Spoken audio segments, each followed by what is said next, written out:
Good morning, City Collective. Welcome back. Welcome back, Rebecca. Welcome back, Adriana. Thank you. How you doing? How you doing? How you doing? I'm doing well. I'm really excited that we get to be here this morning. Me too. Yeah, it's been a while. It's been a long time. Since I've seen this morning. Yeah, so true. I have a question for you. You always do. Yeah.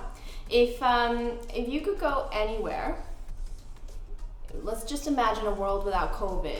Right world. And you were given one trip to take anywhere in the world to specifically eat one particular kind of meal. One meal? One meal. I have to go there and then you fly right back. Oh, you would explain this different to me at the beginning, so. Just one meal. Where would you go? I know where I would go, but I don't know what specifically I would eat. Okay, where would you go? Let's start there. I would go to Indonesia. Okay. That has been my favorite culinary experience. All right. Yes. There was a vast amount available, and like the street food was really good, and all the restaurants that I went to were really wonderful. But I don't know like the one thing that I would eat. Was there, when you visited Indonesia, was there one particular meal that like stood out to you? You know what? It's really funny. You just got really excited. Yes, because I just thought about it. And so my girlfriend Stephanie and I, we went I've gone twice, and the second time I went with my girlfriend Stephanie after we finished our CFE exam. And there was this like really, not like sketchy, but just like everywhere was a dirt path. And we like went down the road, and there was this place, and we decided to sit down. It was vegan. Okay. Okay, let me just start by saying that, which is surprising to me. Mm-hmm. I have never ordered so many dishes in my life.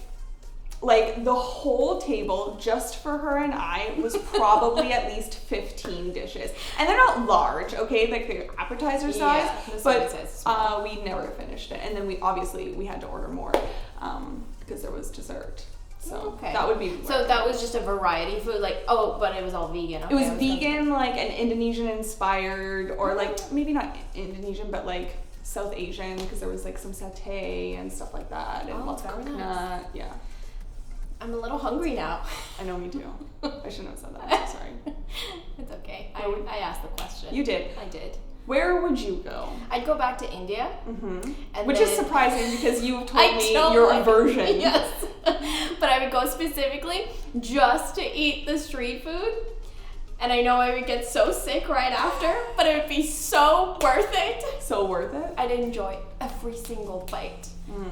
Is there a particular street food that you want to eat? Yes, I do like bhel puri. Okay. And pav bhajis.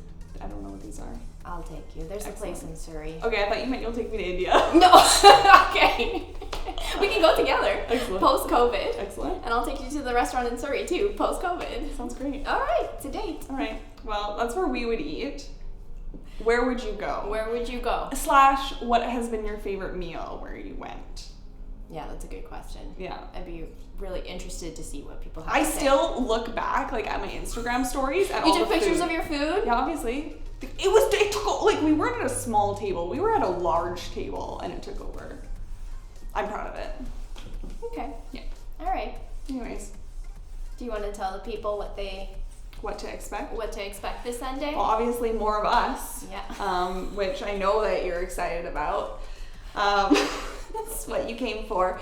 After this, we're gonna get into some worship. I'm really excited about it. It's going to be really wonderful, and just a time that we get to spend together in community, worshiping. And then after that, really excited for another mental health sermon. Yes. I was gonna say sermon from Pastor Jason. Yes, it's been so good. He killed it last week. Like it was really good. I'm kind of the number one fan. There's like mom, and then there's me.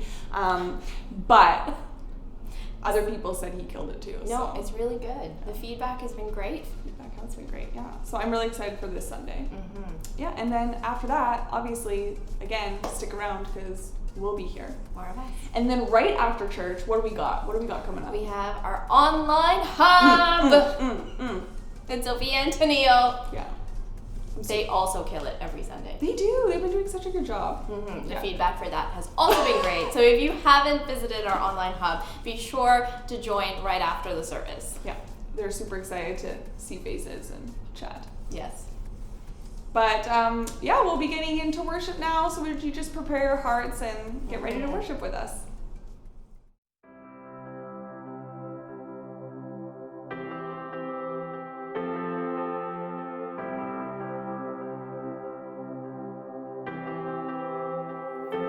Cast my mind to Calvary, where Jesus bled and died for me. I see his wounds, his hands, his feet, my Savior on that cursed tree.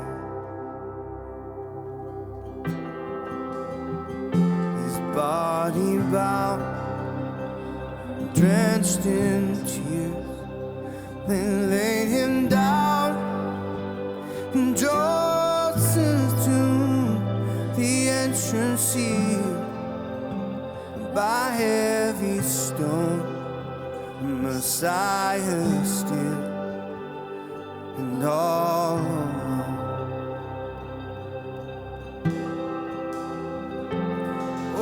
Praise the name of the Lord our God.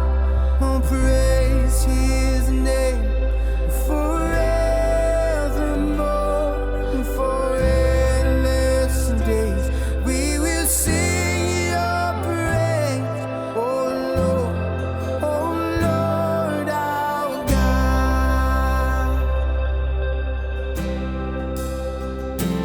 On the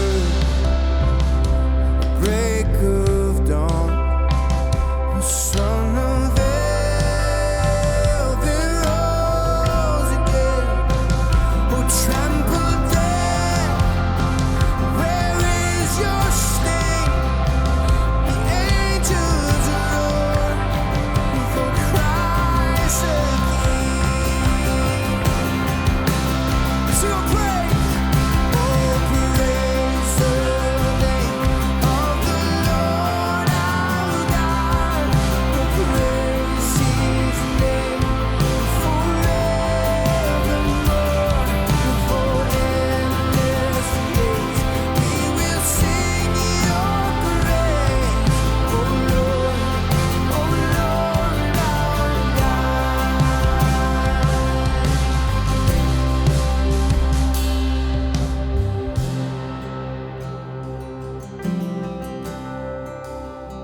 And he shall return in robes of white, the blazing sun shall pierce the night, and I will rise among the saints, my gaze transfixed on Jesus' face.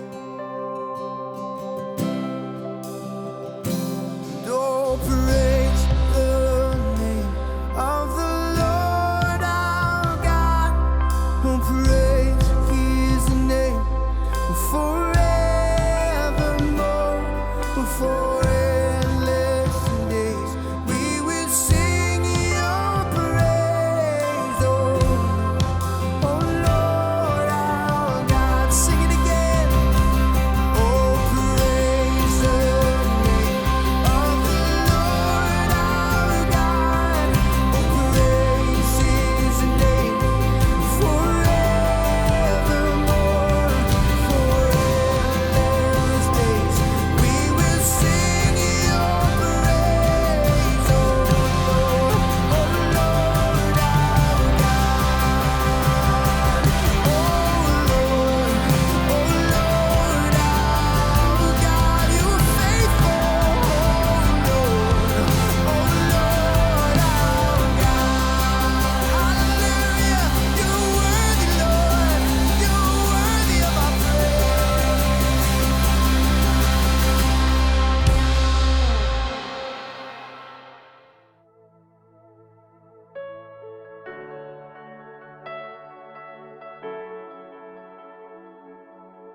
You are love.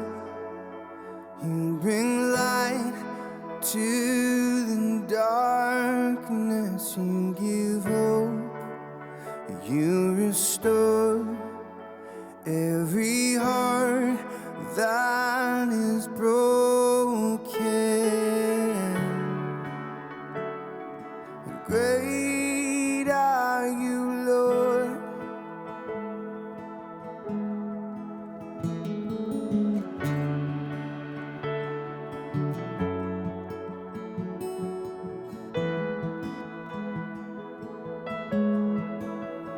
You give life, you are love, you bring light to the darkness, you give hope, you restore every heart that is broken.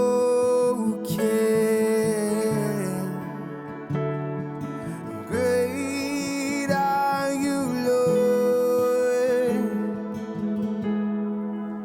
Oh, it's your breath in our lungs. We pour out our praise, pour out our praise. It's your breath in our lungs. And so we pour out our praise to you only.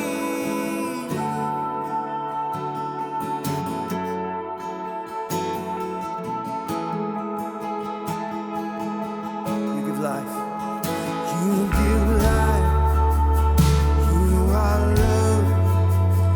You bring light to the darkness. You give hope. You restore every heart that is broken. Great are you, Lord. Sing it out at your breath. It's your breath in our lungs. So we pour out our praise, pour out our praise. It's your breath in our lungs. So we pour out our praise to you only. It's your breath in our lungs.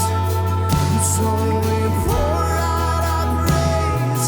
We pour out our praise. It's your breath in our lungs. So we pour out our praise to you only. Great are you, Lord. Worthy, worthy, worthy, worthy, worthy.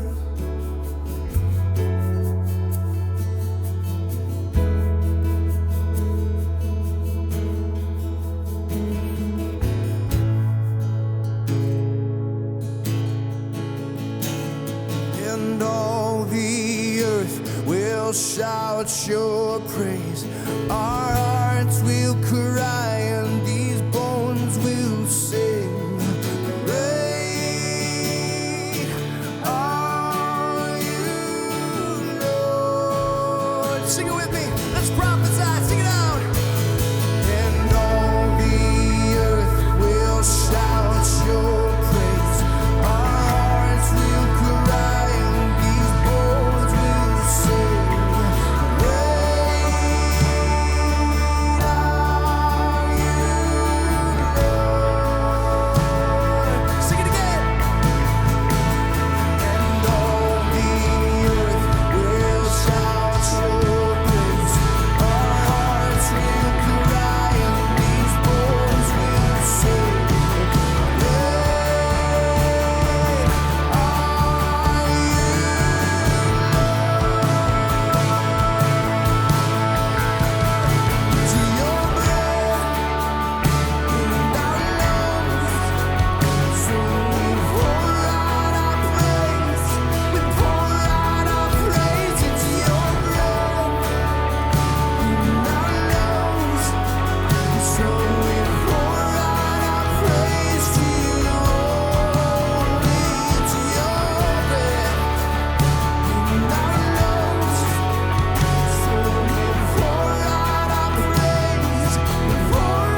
to be praised. You are, you are.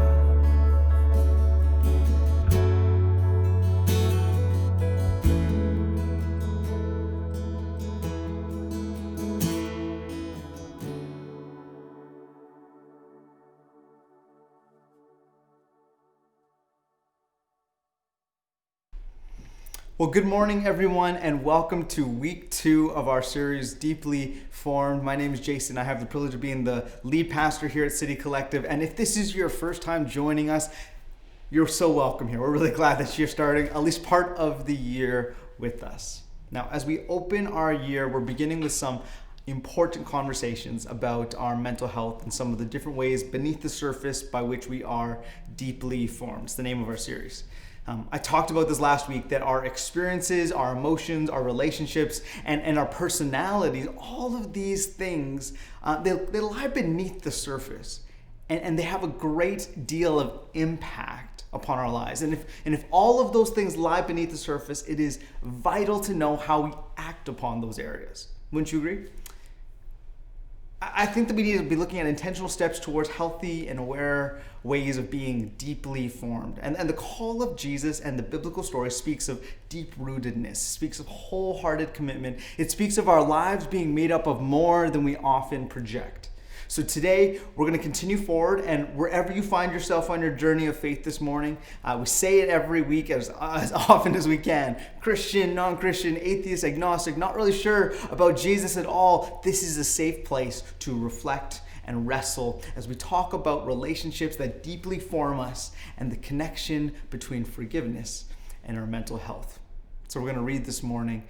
Would you join us as we read together? Matthew 5:43-48. You have heard the law that says, love your neighbor and hate your enemy. But I say, love your enemies. Pray for those who persecute you. In that way, you will be acting as true children of your Father in heaven. For he gives his sunlight to both the evil and the good, and he sends rain on the just and the unjust alike. If you love only those who love you, what reward is there for that? Even corrupt tax collectors do that much. If you are kind only to your friends, how are you different from anyone else? Even pagans do that. But you are to be perfect, even as your Father in heaven is perfect. 2 Timothy 3:1-4. You should know this, Timothy, that in the last days there will be very difficult times. For people will love only themselves and their money. They will be boastful and proud, scoffing at God, disobedient to their parents, and ungrateful. They will consider nothing sacred. They will be unloving and unforgiving. They will slander others and have no self-control. They will be cruel and hate what is good. They will betray their friends, be reckless, be puffed up with pride, and love pleasure rather than God. Thank you to Johan and Neftali for leading us in this morning's reading. Appreciate you too. So I hope you were listening. A passage about loving your enemies and what the world looks like when we are abandoning God. What did they invoke in you? A sense of agreement, guilt, apathy? Because here's the thing, we know that forgiveness matters. We've read about it in children's books since we were little, but if we are honest, we're not particularly adept practitioners of what we can feel like is a form of magic. I wish I was quicker to forgive. I wish I didn't catch feelings about what I know to be minimal offense. I wish that my body did not expose me every time I said, oh yeah, that doesn't bother me. There are a multitude of reasons why, but one that I know without a doubt is that when I have regret, offense, bitterness in my heart, my mind isn't healthy. I feel flushed, I feel detached, I can't formulate a proper sentence, and all of those revenge fantasies, what I would say, how I would say it, how it would make them feel, all those things that I've fabricated in my mind, they translate instead into anxiety that I feel all the way through my body. There's a connection between forgiveness and our mental health. And a study in 2015 was conducted to identify scientific evidence relating the two. And quite honestly, they can just do a full body scan when I'm carrying any bitterness in my life because they'll get all the information that they really need. But I digress. As they worked through this study, they had a variety of findings, but two things that they determined were that Unforgiveness is a stress reaction related to poor mental health. And the second was that forgiveness is a coping strategy related to improved mental health. So even just as a baseline, there is a general consensus that unforgiveness is bad and forgiveness is good. And yet, why is this not seen in the world we live? How do I know this? Well, when we see revenge and retribution, it feels like a regular Tuesday and we barely blink an eye. Perhaps we even have a sense of relief that maybe everything is just back to normal. But when you hear stories of forgiveness, which are rare and few to be honest, it's almost shocking. And it's sometimes divisive. It's a purple unicorn on a rainbow landing in a pot of magically delicious Lucky Charms. It doesn't seem real. And we are confronted with the question, would I do that? Or we might just think that's just good for them. Forgiveness is, in my opinion, the most difficult but essential element to our relationships. And forgiveness is key to our strength. And if that's so, then unforgiveness is our kryptonite. One of the most underrated superhero movies of all time, bar none, Man of Steel. You can argue with me all you want, but you're wrong. This guy from another planet is imbued with incredible superpowers when he's exposed to our yellow sun. Of course, I'm talking about Superman. Faster than a speeding bullet. It's a bird, it's a plane, it's Superman, and he can take a bullet at point blank range. And because of the power that he has, he's able to impact the world in an incredible way. But he has this weakness. This weakness in the form of kryptonite. And whenever he comes in proximity to it at all, that incredible strength that was found in the sun is completely overwhelmed. And isn't that the same for a lot of us? That unforgiveness is our kryptonite. It doesn't need to be in high doses. It doesn't have to even be recognized. It only has to be present in our lives for it to negatively impact our lives. We could be in connection to the sun, Jesus. We're given strength to handle the challenges of tomorrow, but unforgiveness seems to undermine the gifts we have been given. Unforgiveness is one of those things that transforms the way that we live. To carry unforgiveness is like drinking rat poison and expecting the rat to die. Have you ever harbored resentment towards someone? And that you knew that was healthy, but you couldn't let go of it? Have you ever been hurt to the point that you didn't think that they deserved forgiveness? Do you think you even have the awareness to know when unforgiveness has entered your life? This is the truth of our human condition. That we've all found ourselves on the wrong side of these questions and been left hurting even more so than before. Unforgiveness toward others, unforgiveness towards ourselves, towards God. You and I, we're not meant to carry old wounds and old hurts forever. You and I are deeply formed by them, though.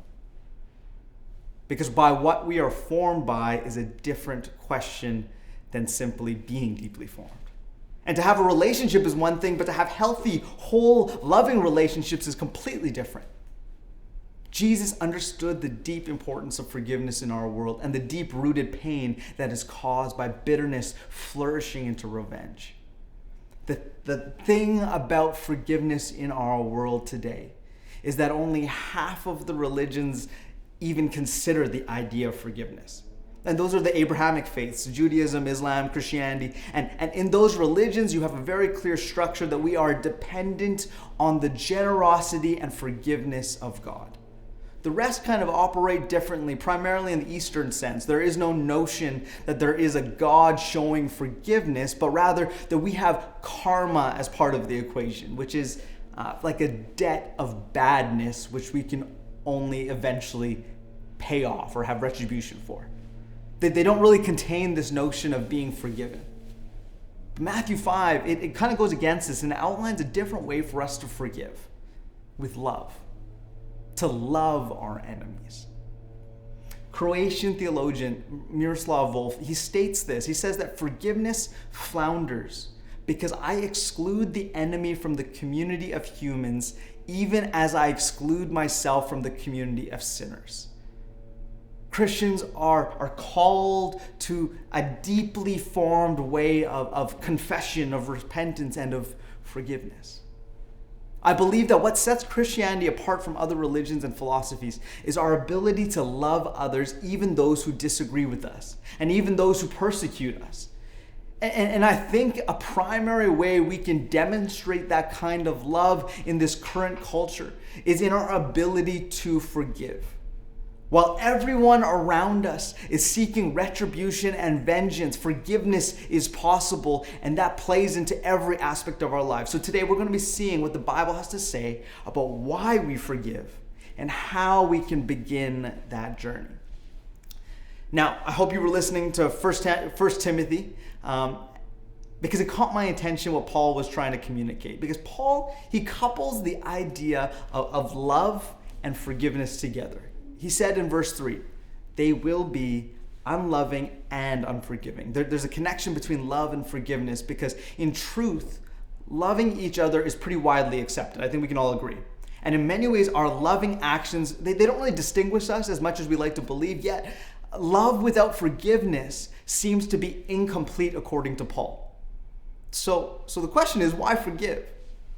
Well, what I would like to propose this morning is that the commandment of love God and love your neighbor as yourself is more than simply a divine directive, but something that has been given to us to prosper, to strengthen, to heal, to form, to free you. That to love God and to love others isn't simply a commitment of our hearts to be good, kind people, but a deep awareness of what love really is through the example of Jesus. So what is love in the example of Jesus? In Jesus, we find the greatest act of love that the world has ever seen. Often, I think I'm guilty of simply thinking about Jesus loving the world through his actions of healing, his multiplication of provision, or his giving of wisdom to us. But the greatest act of love that Jesus presents in all of humanity is forgiveness. On that cross, Jesus declares, Father, forgive them. God is love, and the greatest act of love shown to the world where real relationship is desired is forgiveness. So first of all, we forgive because we are forgiven. But that isn't simply a nice platitude to abide by. It is a reality that we are invited into. God is love, and God forgave you and me for the possibility of real, beautiful friendship and relationship to be established. And if that is the pathway to healthy relationship that God takes, how much more so are we needing to follow that path? Our mental health without relationships, healthy relationships, is precarious. Relationships without love are empty, and love without forgiveness is shallow and toxic. We are deeply formed by the relationships in our lives, and when the things which form us are shallow and toxic, we're not going to be healthy. Forgiveness matters, and God's forgiveness towards us is an invitation to receive and respond with what we so desperately need: freedom. Henry Nouwen, he beautifully puts it like this. He says, forgiveness is the name of love practiced among people who love poorly. The hard truth is that all people love poorly. We need to forgive and be forgiven every day, every hour increasingly. That is the great work of love among the fellowship of the weak. That is the human family. That is you and me. What this says to me is that in our current culture, love might be difficult to distinguish between us as Christians and those who don't know Jesus. Of course we should love people, but our loving actions towards others might not set us apart, but the way that we forgive might be the way in which we show Jesus to our world. Forgiveness in this culture stands out because our world neither teaches forgiveness or promotes it. Forgiveness is necessary for genuine love to be present. And forgiveness is hard. It takes an extreme act of love to forgive others and to seek their ultimate good. Now, the Bible never says forgive and forget. Forgiveness doesn't cause amnesia. What makes forgiveness an action of love, an action of God, is even though we remember what happened, we still offer forgiveness. One of the greatest markers of a toxic mental health is a deeply formed life from the root of bitterness. When all things are grown from bitterness, trust is impossible. Accountability or responsibility almost seem unproductive, and any crisis seems like a repeat experience. But when I know what has taken place and I offer forgiveness, I'm operating as God wants me to. So when we talk about forgiveness today, I want to ask you, where have you been wounded? How has it formed you? How has unforgiveness maybe become like kryptonite? And are you ready and willing to begin to take some steps towards letting go? For forgiveness is the way we mend fractures of the heart. Forgiveness is letting go and building the confidence necessary to experience healthy and positive growth. It is declaring that you will no longer remain locked in the past as a victim of circumstance, that you will no longer perpetuate negative patterns through blame and anger, that you will instead access the strength and love that God gives us. When we show grace, when we show love through forgiveness, it changes everything. So why forgive? Because in forgiveness, we find freedom. In forgiveness, we act out real love. In forgiveness, we take real steps towards the care of our mental, physical, and spiritual health. With all that said, I hope this encourages you. I want to say that forgiveness is a skill. It's not a moment, but a discipline you can learn and you can get better at. And I want to encourage you that the more you work at this, the easier it will get. It will become more natural to you. And here's why that's really important. Because what you practice, what you discipline yourself in, what you get good at in your downtime or when you're not stressed out, that becomes what you default to when stress hits. There's all kinds of way that offense hits us, and we either choose to hang on to it or we let it go. And building this discipline of forgiveness can happen. And the better we get at brushing things off, setting things aside, processing it, and leaving it behind, when you have small things offend or small things hurt you, how you respond will be the default that you will go to when there is a really hard offense that we have to work through in a healthy way. We're all going to experience it at some point. So forgiveness is a skill, forgiveness is a discipline, and that we can get far more out of. And there are great resources, far greater than I can give you in 30 minutes here on a Sunday morning. But now that we've discussed the why, hopefully I can give you some simple beginnings to develop the how, a process of forgiveness in our lives. So I hope that you follow along with me this morning. Number one, I want you to write down, acknowledge the hurt. We care for our mental health through acknowledgement and addressing it. This is vital. Because for some of us, our greatest inhibitor to beginning the path of forgiveness is our natural tendency to be conflict avoidant. We see the conflict incoming, and if we begin on this path, well, we're going to end up in conflict, so we avoid beginning it at all. But instead of seeing the conflict, psychologist Robert Enright, he gives us this piece of advice. He says, no one looks forward to the process of surgery. But when people look beyond the procedure to what lies ahead once healing occurs, it is easier to bear. So we need to acknowledge the hurt. We need to look ahead to the hope that we're placing in Jesus, that if his promises are true, I want my life to get on a path to pursuing those promises and caring for what I can care for. So the path to forgiveness starts with identifying what was done and exploring the ways it has shaped your life and your worldview. You need to acknowledge it. Oftentimes that involves affirming an injustice that's been committed. You need to recognize it and unpacking feelings of anger, shame, and guilt that have resulted. And once acknowledgement has taken place, we can then move into number two, and that's to engage the hurt. And this is hard because we don't want to engage with it. Rather, I think what we want to do is acknowledge it and leave it there and now try and escape it. We're like, we know it's there, so now we can stay away from it. We have this false conclusion that acknowledgement is enough. And to be honest, that's a society-wide issue where we think that simply recognizing a problem somehow makes the problem okay or magically solves it. The issue is all right. That's okay. We don't need to worry about it. But We need to commit to engage with the hurt and empathize with others. And do we need the grace of God in this process? Because to forgive means to hurt all over again. And unforgiveness is often a defense mechanism. To engage is to experience that sense of betrayal, that feeling of loss, that loss of value, that deep hurt. But when we make that mental and physical assent to engage, we are truly taking that acknowledgement to that next step. We need to begin to engage after acknowledging by taking steps of rehabilitation. A rehabilitation of the heart is like going to the gym for weeks and months. And like I said, it's a skill that we can practice and we can build up support. It's hard at first, but builds up resilience as we go. And the first thing you need to do in that rehab takes us to the third thing we're going to talk through in our steps. And that is exactly that, to talk it through. Find someone you trust.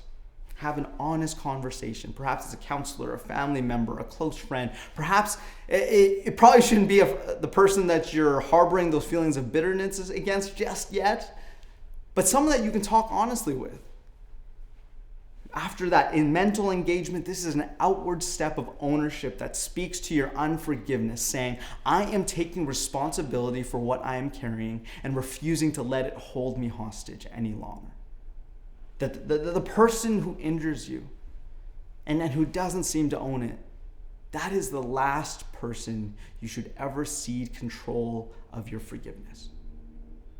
Remember, forgiveness isn't for them. And this is the hard truth when it comes to our pain, that person that hurts you, that's on them. But all of the pain that we feel, all of that hurt that we continue to carry, we make choices to hang on to it and to carry it with us. They aren't actively hurting us anymore. The only one responsible for your unforgiveness and for my unforgiveness is us. Now, I'm not blaming you. Sometimes you need to hold on to it for a season and you need to process it and carry it with you. But at some point, whether you are living with that unforgiveness or not, that is ultimately up to you. You are not responsible for ensuring they get what they deserve, but you can be responsible for pursuing the freedom you deserve. And that leads us into number 4 and the fourth part of our process. Act it out. I want to give you a few ideas on how you can make your forgiveness physical.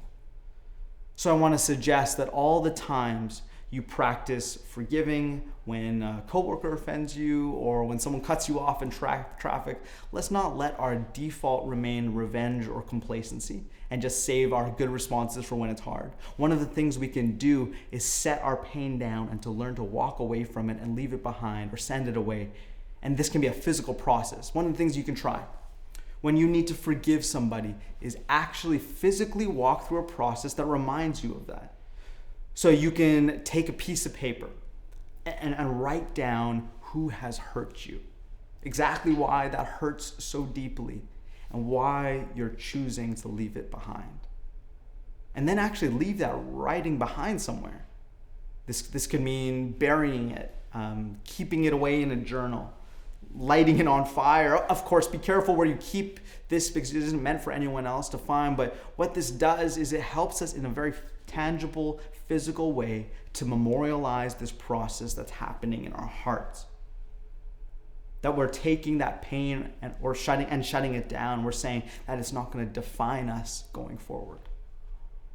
And the more you do this with small or medium-sized hurts and offenses, the more this will become a natural and instinctive process for you when a bigger offense comes your way or when you're ready to deal with larger hurts. And that's really important because you're not meant to carry around old wounds and old hurts forever.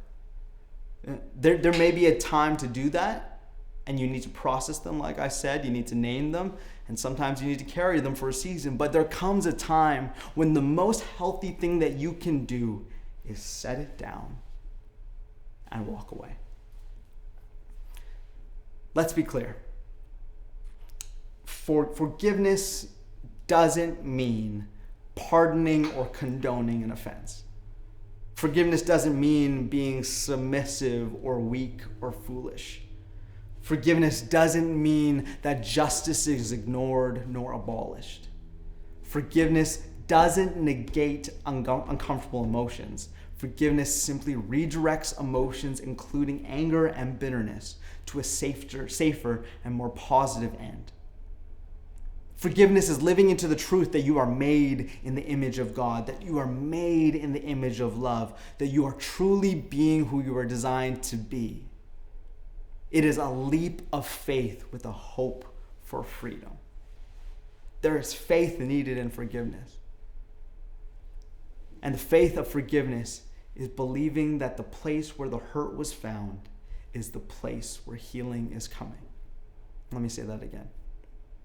Forgiveness is believing that the place where the hurt is found is the place where healing is coming.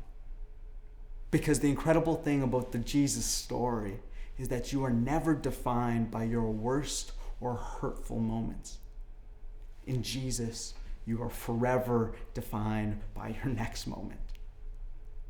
Colossians 3, verses 12 to 14 says, "So chosen by God for this new life of love, dress in the wardrobe. God picked out for you compassion, kindness, humility, discipline, be even-tempered, content with second place, quick to forgive an offense, forgive as quickly and completely as the Master forgave you, and regardless of what else you put on, wear love. It's your basic all-purpose garment. Never be without it." Never be without it. We love because he first loved us. That's placing our hope in Jesus. We forgive because we are forgiven. That's placing our hope in Jesus. We know that we are not defined by our worst moments or deepest hurts. That's placing our hope in Jesus. We care for our mental health through acknowledgement and addressing it, and engaging with it, and walking through rehabilitation. That's placing our hope in Jesus. We embrace freedom and healing through a discipline of forgiveness. That's placing our hope in Jesus. Some of you have fought battles of bitterness on your own for far too long. And Jesus invites you to cast your burden on him. To discover what forgiveness is when it is received, so that we can be free givers of it in our lives. We're going to close in prayer this morning. And so I pray that love may lead forgiveness in each and every home that's listening. That the presence of God would be so present and that you would discover forgiveness in your heart today. So Father, we give you thanks that you are shaping us so that we can be deeply formed in a way that reflects your image. Thank you that the action of love that you presented for us is one of forgiveness. Lead us, guide us, reveal to us where we need to acknowledge the hurt we're holding on to. Give us the courage to engage. Give us the community to talk it out with, and give us the boldness to act on it. I pray that you would meet people where they're at, that they would experience your incredible grace and healing right now. That forgiveness would not be the second option, but would slowly become our default, that our demonstration of love would come in our moments of forgiveness. I pray for healing in the hearts of those who have carried deep hurt for so long. I pray that they would know your incredible love and your incredible forgiveness. And from that place, they might find strength to begin their journey towards freedom. To you be the glory. In Jesus' name I pray. Amen.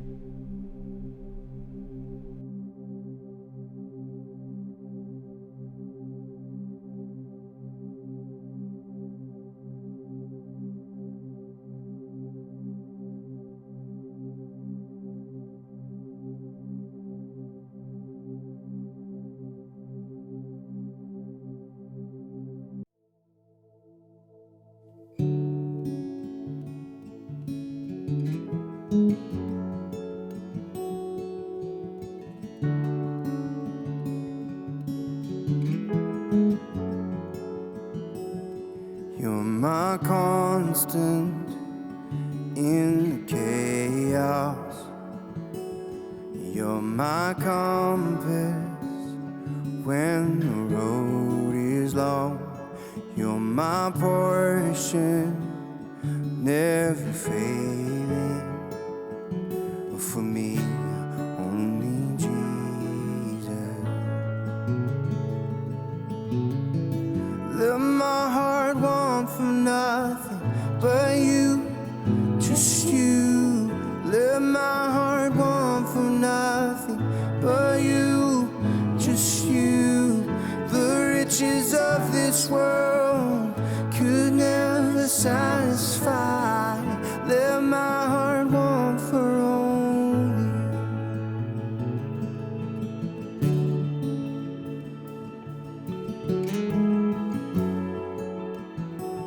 And you're my center. Should I wander?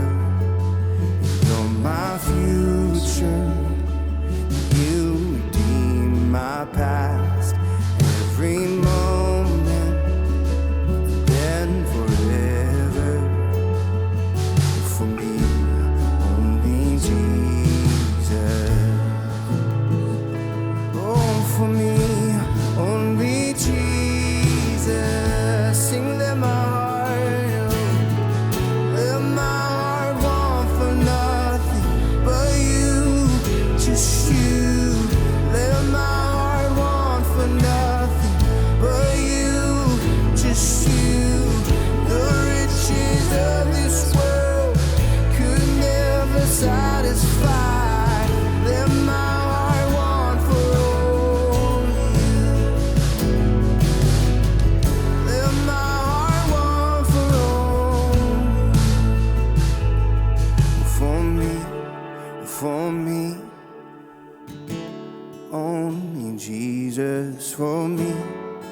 For me, only Jesus. For me, only Jesus. For me, only Jesus. For me, oh, only Jesus. For me.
Satisfy. Let my heart want for only you. Let my heart want for only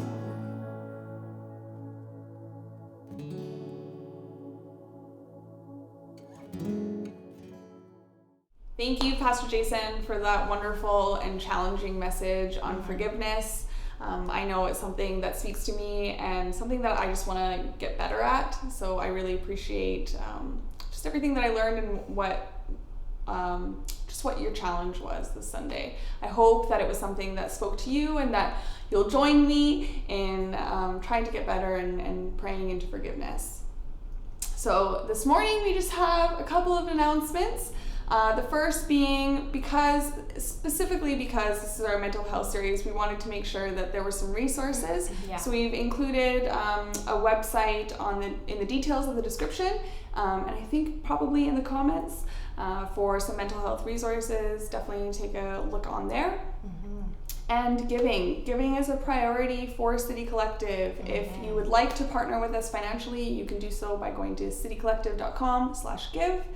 And we just wanted to thank everyone for your generosity. This year could have been one where it was a struggle, but City Collective has done just really well because of your generosity. And specifically because of that, we have been able to be generous in the gifts that we've been able to give around Christmas and to people in the community that need it. It was really exciting to be a part of that this year. Just be a blessing to the city that we belong to. Absolutely. Yeah. And speaking of giving, the accountant in me wanted to take this on. Tax receipting. So, oh my gosh. Tax time is exciting, okay? Oh my gosh, okay. No one else is excited. No. I've already gotten all my documents ready. Oh my. But tax receipting, so one of the things that the CRA required, I think it was last year, they started requiring our middle initial. So Rebecca probably has contacted you about your middle initial. If you say, hey, she hasn't contacted me, please check your junk mail and your phone just to double check that she has not contacted you, because we need your middle initial in order to give these tax receipts to you. Legally, we have to have it. So if you could contact Rebecca and let her know your middle initial, that would be great. And we can send these out to you as soon as we got everyone's. Yeah, Rebecca@citycollective.com. Yeah, she the one. As we mentioned earlier, we have an online hub that's happening right after service. The details are going to be posted in the comments. We hope that you would join us. It's a time of reflection and learning on the sermon that we just heard, and it's just a great encouragement to hear from other people and just learning different perspectives and life stories. We highly encourage you to join us there. And prayer. Oh, I love this is the prayer team lead in me is taking on the prayer. If you have a prayer request, email me, and with your middle initials as well. Rebecca@citycollective.com or pray@citycollective.com. We would love to partner with you in prayer. You are not meant to handle all your burdens and worries all by yourself. We are here to support you, love on you, encourage you, and we would just love to be a partner with you in prayer. So feel free to email me with your prayer requests, and we will get back to you and start praying for you right away. How did I do? You did great. Thanks. Just get so excited about prayer, you get excited about tax receipts. It's just a great combo. We'll be here every Sunday. Yeah, no. Okay, so we're just going to end in a benediction. If you would just lift your hands out, and I will end us in a word of prayer. May the Lord bless you and keep you. May the Lord make his face shine upon you and be gracious to you. May his love and forgiveness transform your place of hurt into a place of healing. Thank you so much for joining us this Sunday. Love God. Love people. Be the church.